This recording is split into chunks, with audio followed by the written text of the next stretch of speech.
Hello friends, welcome to quantum chemistry. Previous lecture में हमने CFT में पोस्टुलेट्स डिस्कस किए हैं। आज हम डिस्कस करने वाले हैं क्रिस्टल फील्ड स्प्लिटिंग। अब हमें देखना है कि क्रिस्टल फील्ड स्प्लिटिंग किस तरह से होती है और ये tetrahedral, octahedral and square planar में किस तरह से एनर्जी डिफरेंस क्रिएट होता है। ये आज के लेक्चर में हम डिस्कस करने वाले हैं। तो आज हम क्रिस्टल फील्ड स्प्लिटिंग में स्टार्ट करेंगे सबसे पहले इंटरेक्शन से। You are well familiar about interactions. There are two types of interactions which are occur in coordination compound when ligand try to approach towards central atom.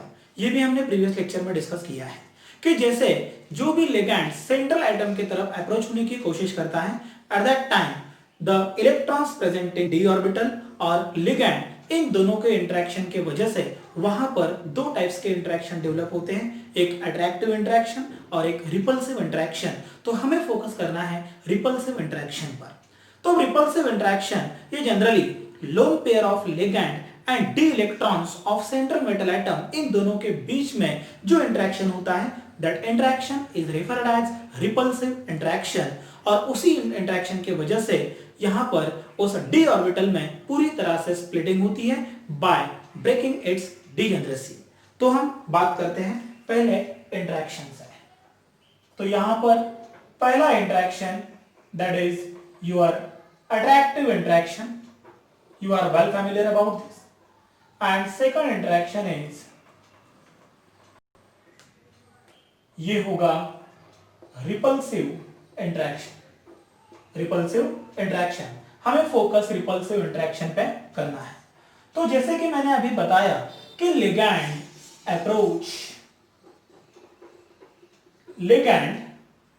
Approaching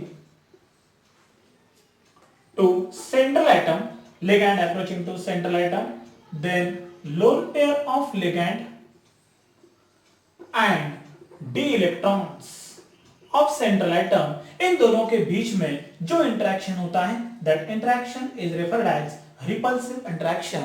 वो repulsive interaction होता है और इसी repulsive interaction की वजह से क्या होगा, degeneracy of d orbitals get lost। वो degeneracy lost होती है और lost होने की वजह से it break or I can write split into two groups or I can write split into two sets। ये दो सेट में स्प्लिट हो जाता है। अब यहां पर बात क्रिएट होती है कि ये स्प्लिटिंग किस पर डिपेंड करेगी। तो ये स्प्लिटिंग डिपेंड करेगी नंबर ऑफ लिगैंड पर जो उसके सराउंडिंग में प्रेजेंट है और पोजीशन ऑफ लिगैंड। इसका मतलब number of ligand and position of ligand which affect to splitting of that d orbitals. D orbital की स्प्लिटिंग इन चीजों पे डिपेंड करती है। तो यहां पर आपको खास यही चीजें याद रखनी है कि रिपल्सिव इंटरेक्शन ये होता है due to the approaching ligand towards the central atom.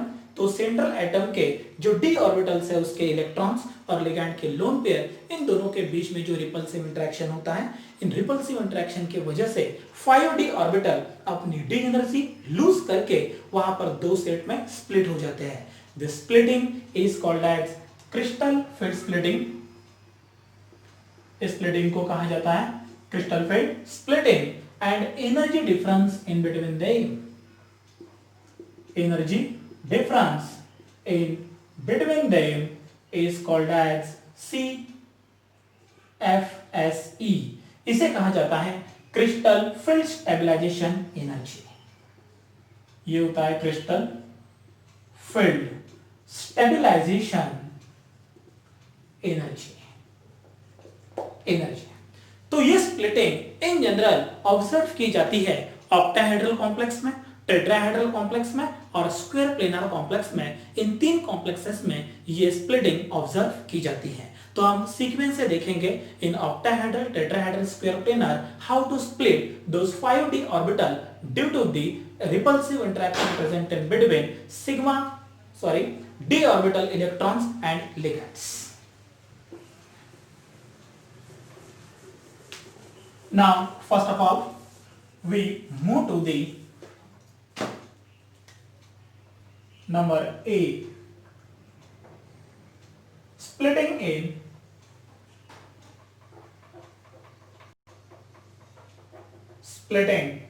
in octahedral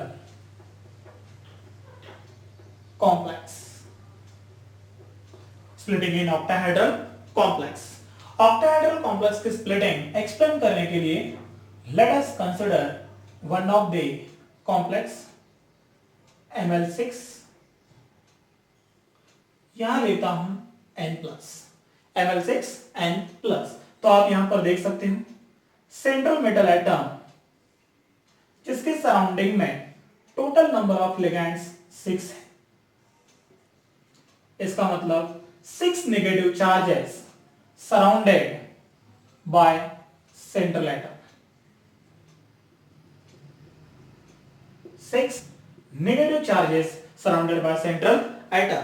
तो यहां पर ये कॉम्प्लेक्स है ऑक्टाहेड्रल कॉम्प्लेक्स, और अब हमें देखना है इसमें स्प्लिटिंग किस तरह से होती है। नाउ सामने देखिए, अब यहां पर लेता हूं मैं d orbitals. You are well familiar, there are 5 d orbitals, 1 2 3 4 and 5। ये होंगे d orbitals in free ion, d orbital in free metal atom और आयन। अब splitting in octahedral complex, octahedral complex में when ligand try to approach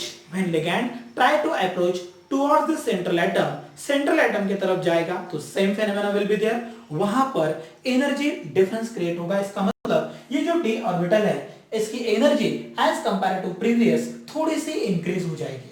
इसका मतलब यही होगा कि ये अभी डीजेनरेट है, यहां पर 5 ऑर्बिटल्स ये डीजेनरेट से एक्वायर करते हैं, लेकिन जैसे लिगैंड ये सेंट्रल मेटल एटम की तरफ अप्रोच होगा ऑक्टाहेड्रल कॉम्प्लेक्स में, तो यहां पर पांचों डी ऑर्बिटल की एनर्जी थोड़ी सी पहले से ज्यादा इंक्रीज हो जाएगी।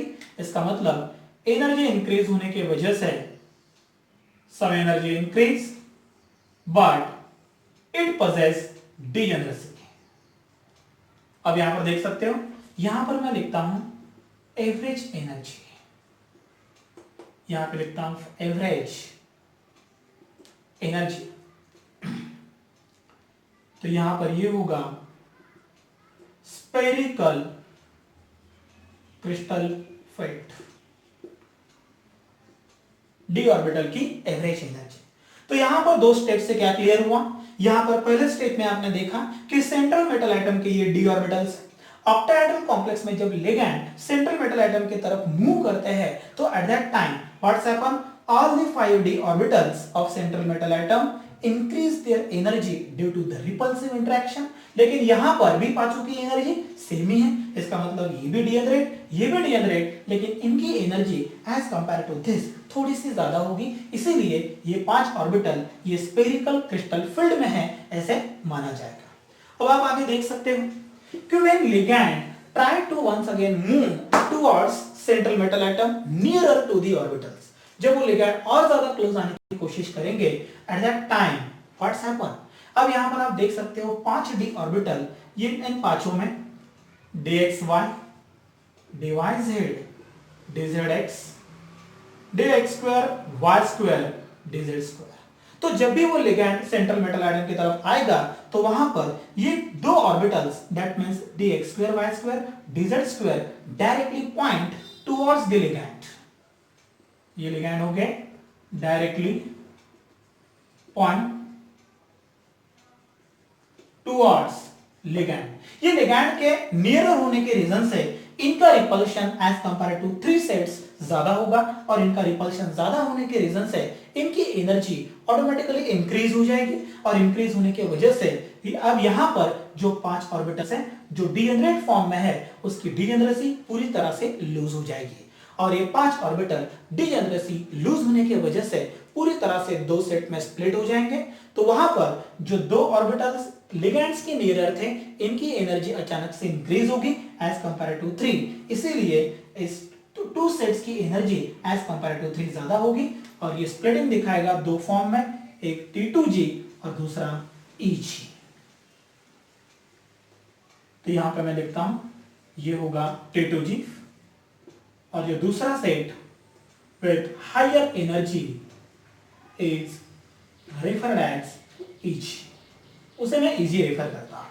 तो अब यहां पर देख सकते हो Eg, इसका मतलब आपके ये दो ऑर्बिटल्स होंगे dx2 y2 dz2 और T2g, that means I can write dxy dz, ये ले रहा हूं dx zx, और यहां पर I can write dx2 y2 और ये होगा dz2 का dz2।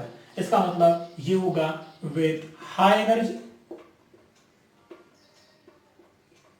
विथ हाई एनर्जी, और ये होगा विथ लो एनर्जी। और यहां पर एक लाइन में ड्रॉ करता हूं, तो यहां लिखा जाएगा नो स्प्लिटिंग जोन, लिखने की जरूरत यहां पर नहीं है। ओके, अब यहां पर आप देख सकते हो कि 5d ऑर्बिटल दो सेट्स में स्प्लिट हो चुके हैं, एक T2g एक Eg। Eg वाले orbitals nearer to the ligands, इसीलिए एक्वायर हायर एनर्जी, और T2g ये थोड़े से दूर होने की रीजन से थोड़ा सा रिपल्शन कम एक्सपीरियंस करेंगे, इसीलिए इनकी एनर्जी इनके कंपेयर में होगी लेस। इस तरह से ऑक्टाहेड्रल कॉम्प्लेक्स में ये स्प्लिटिंग होती है। तो the difference in between energies, तो यहां पर मैं लेता हूं,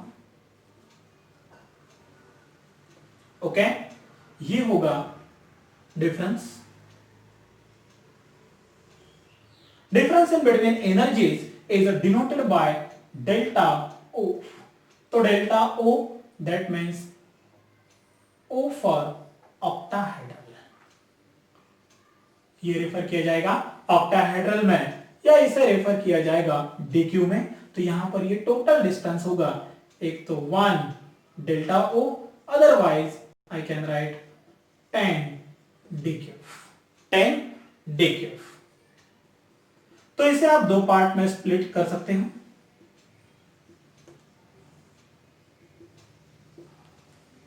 ओके, तो T2g, the difference in between energy, the energy difference in between them is called as CFSE।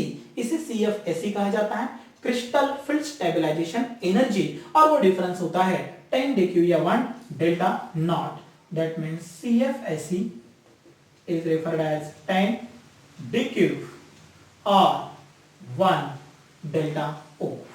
Okay, यहां पर ये नो स्प्लिटिंग जोन की लाइन है, तो यहां पर आप देख सकते हो ये डिफरेंस होगा यहां पर 0.4, एक तो डेल्टा O ले रहा, तो ये डिफरेंस होना चाहिए 0.6 डेल्टा O, और अगर dq के फॉर्म में आप लेना चाहते हो तो डिफरेंस होगा 6 dq, और यहां पर ये डिफरेंस होना चाहिए 4 dq।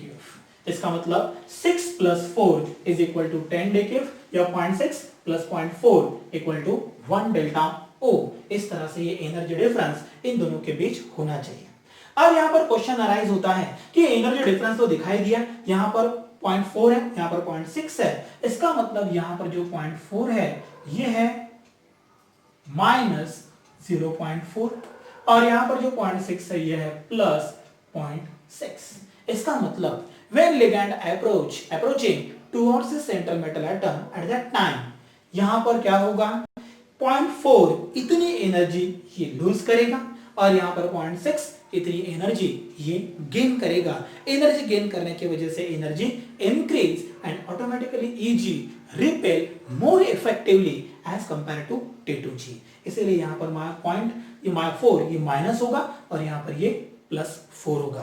तो इतनी एनर्जी यहां पर लूज की जाएगी और इतनी एनर्जी यहां पर गेन की जाएगी। यहां पर लिखता हूं लूज एनर्जी, और यहां पर ये एनर्जी गेन की जाएगी, ये है gain energy.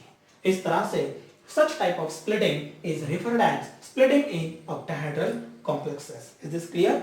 Now you can take screenshot.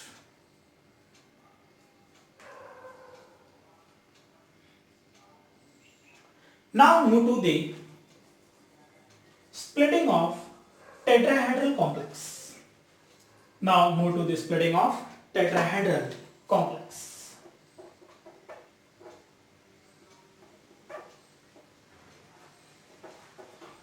अब हम बात करते हैं टेट्राहेड्रल कॉम्प्लेक्स की।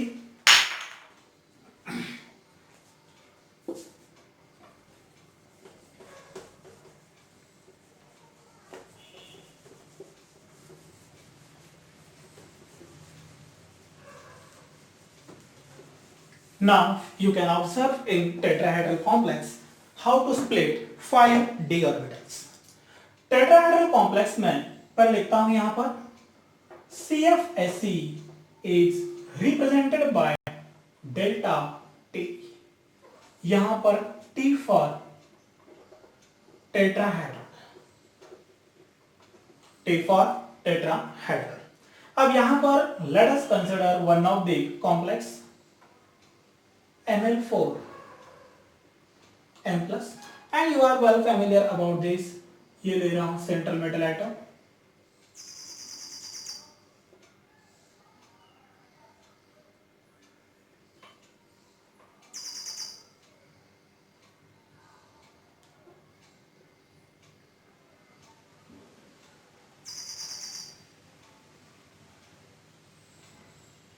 ये है टेट्राहेड्रल कॉम्प्लेक्स और यहां पर ये M होगा सेंट्रल मेटल एटम. यहां पर आप ऑब्जर्व कर सकते हो कि टेट्राहेड्रल कॉम्प्लेक्स में स्प्लिटिंग किस तरह से होगी. Once again same case 5 d orbitals.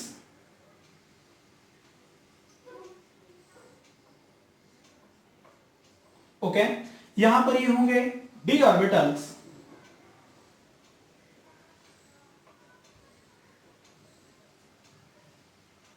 in free area.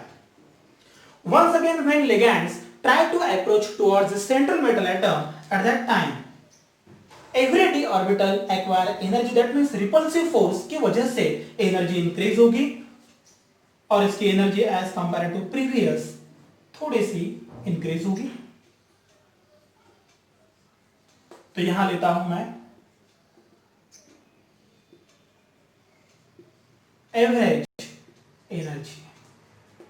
Okay ये T2G प्लस Eg फॉर्म में होगा.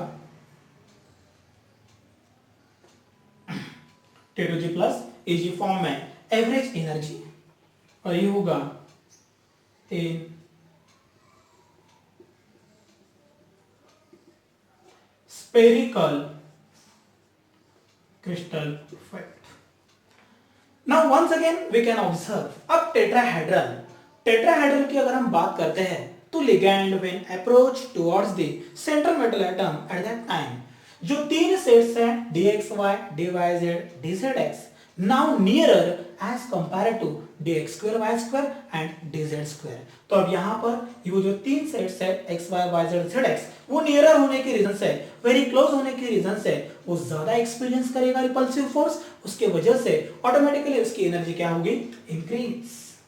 तो यहां पर ये स्प्लिट होता है दो पार्ट्स में.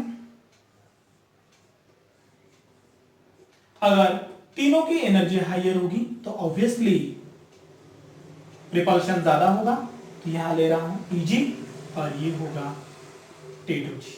तो T2G में dxy, dyz, dzx और Eg में होगा dx2 y2 dz2. अब यहां पर आप देख सकते हो T2G and Eg. once again difference in between them.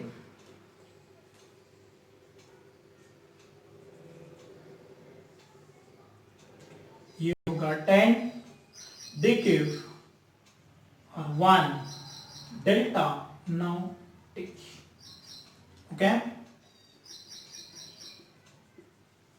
तो यहां पर आप देख सकते हो अब 0.4 डेल्टा टी, ये होगा 0.6 डेल्टा टी या 4 डी क्यूब 6 डी क्यूब. इस तरह से आप इसे रेफर कर सकते हो. Such type of splitting is referred as tetrahedral splitting. यहां पर एक बात करना बहुत जरूरी है, दैट इज व्हाट. अब यहां पर जो मैंने कैलकुलेट किया है वो डेल्टा टी है और वहां पर जो था वो डेल्टा नॉट था. तो इस तरह से यहां पर डेल्टा टी के फॉर्म में मैंने टेट्राहेड्रल स्प्लिटिंग को एक्सप्लेन किया. तो यहां पर T2G और Eg में इस तरह से T2G experience more repulsive interaction as compare to Eg, इसीलिए इसकी एनर्जी हायर होगी as compare to Eg. This is about tetrahedral complexes. Now screenshot. Now after that move to the next one, splitting in square planar complexes. Splitting in square planar complexes.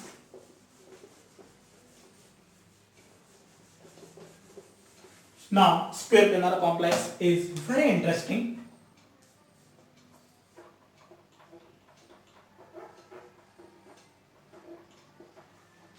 Square planar complex is very interesting as compared to tetrahedral and octahedral geometries. Now, you can observe. अब थोड़ी देर पहले मैंने देखा है octahedral complex और अब मैं देखने जा रहा हूं स्क्वायर प्लेनर कॉम्प्लेक्स। तो यहां पर मैं एक कॉम्प्लेक्स रेफर कर रहा हूं 1 2 3 एंड 4। तो आप यहां पर देख सकते हो this geometry is square planar, geometry square planar. इसका मतलब अगर मैं यहां पर इस एक्सिस को z एक्सिस रेफर करता हूं तो दो लिगैंड मैं यहां से रिमूव करता हूं, एक लिगैंड यहां से रिमूव करना है और एक लिगैंड यहां से रिमूव करना है। That means when two ligands remove from octahedral complexes from z axis at that time we obtain what square planar complexes. तो यहां पर एक बात क्लियर है कि z एक्सिस से हमने दो लिगैंड्स रिमूव किए हैं, तो z एक्सिस से रिमूव करने की वजह से जो बचे हुए चार है उसके जो z कंपोनेंट है उनकी stability as compare to previous थोड़ी सी ज्यादा होगी। तो स्प्लिटिंग इस तरह से होगी, ये ले रहा हूं यहां पर d orbitals a free ion when ligand approach towards the central metal atom at that time थोड़ी सी एनर्जी इंक्रीज होगी।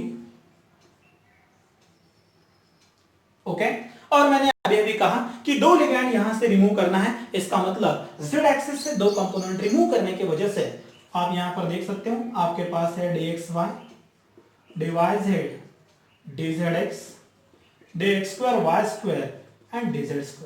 तो z एक्सिस से दो कंपोनेंट रिमूव करने की वजह से जो यहां पर z कंपोनेंट है dzx dyz और dz2 इनकी स्टेबिलिटी थोड़ी सी क्या हो जाएगी, इंक्रीज।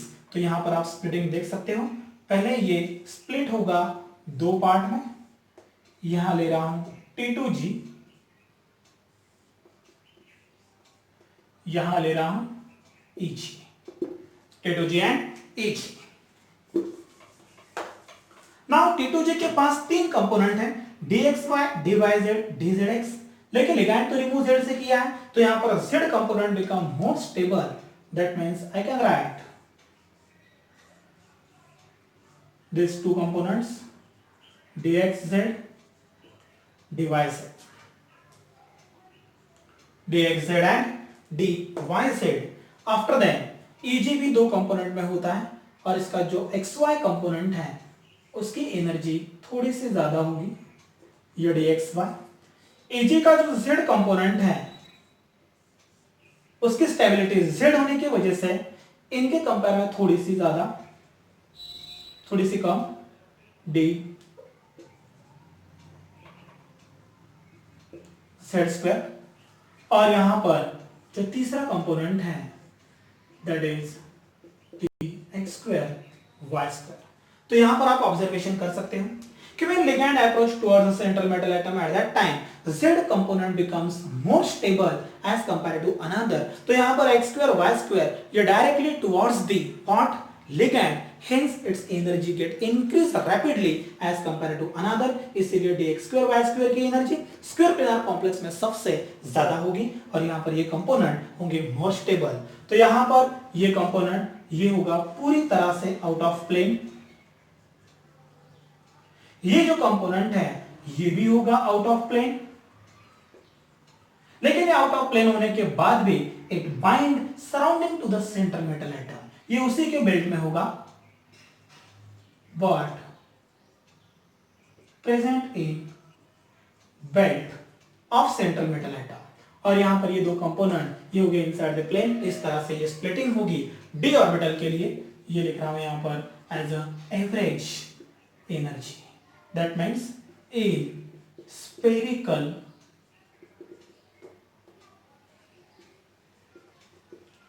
Crystal field.